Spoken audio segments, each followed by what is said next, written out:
Rison family, and to all of you. I count it an honor and a privilege today to stand before you, to be considered out of many individuals asked to come and share some reflections on the life and accomplishments of such a great woman of God.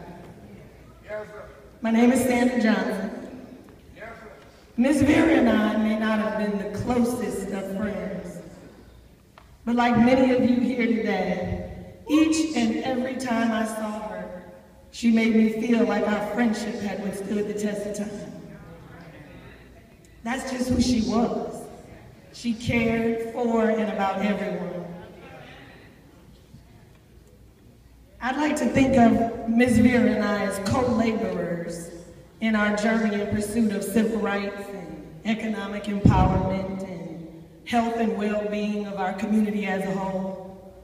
But I'm also very proud to claim her as a member of my own Beecher family.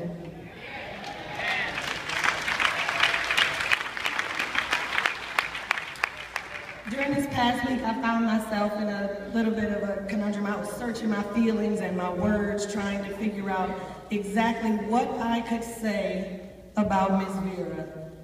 And after today, what more is there to be said? So I found myself searching the Bible, looking for a word, scripture, something to just step out in. Like many of you know, once you open that Bible, you're going to land on the right page at the right time. So I came across a scripture that for me highlights the charge and the purpose of Ms. Vera's life and her 76 years here on earth. In the 16th book of Romans, there's a reference to a woman named Phoebe. Phoebe was Paul's friend.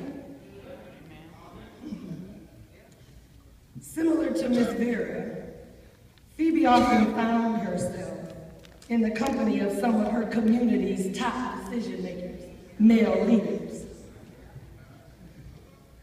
And I'm certain that on many occasions, Phoebe's voice was silenced just because she was a woman.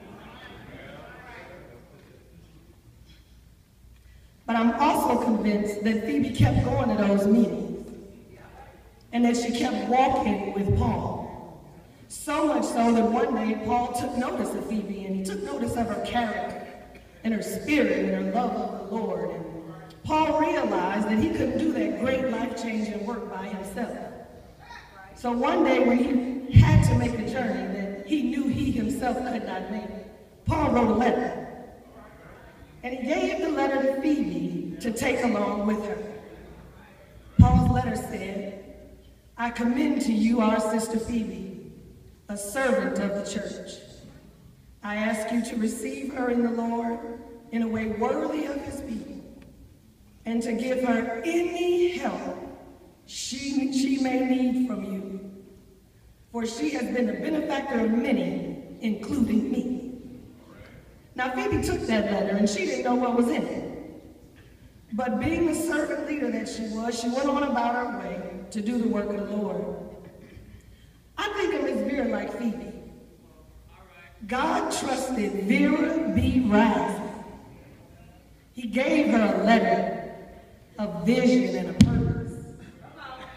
And like Phoebe, Ms. Vera took that letter and presented it before township supervisors, city councils, county commissioners, concerned pastors, the 48th district, and even up to the entire state of Michigan. I'm inclined to believe that because she loved God and cared for his people so deeply, that her letter was one that opened the doors for her to have the opportunity to run for mayor of the city of Flint. Gave the shelter of hope for women and children, and even a library nestled within her own Beecher community was dedicated in her name. You see, Ms. Vera lived a life of purpose, a God-given purpose, a fervent champion who was dedicated to ensuring civil rights for our communities. Ms. Vera was always concerned about the welfare of other people. She was a strong advocate for women and the homeless, and compassionate about young people and their futures. Not so long ago, I was one of those young people whose future meant so much to Miss Vera. Just a little black girl, born and raised in Beecher, living her life on the outskirts of the city of Flint, nestled in the middle of Genesee County, snuggled upon the 48th district of the state of Michigan.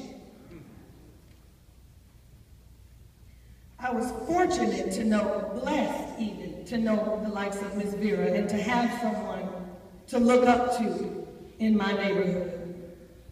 She set a standard of excellence, of perseverance, and of faith.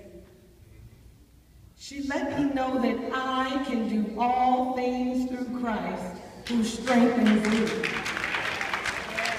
and that neither my gender nor the color of my skin will stop me from walking in my God-given purpose.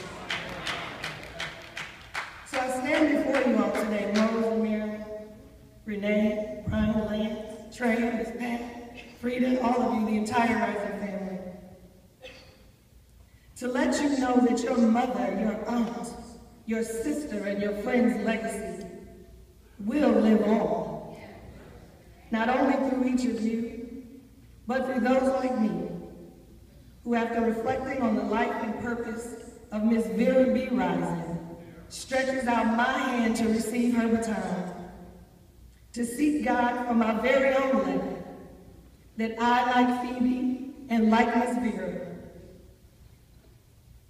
can forge ahead with a giving heart and a willing spirit to advocate for and to help serve God's people. Thank you.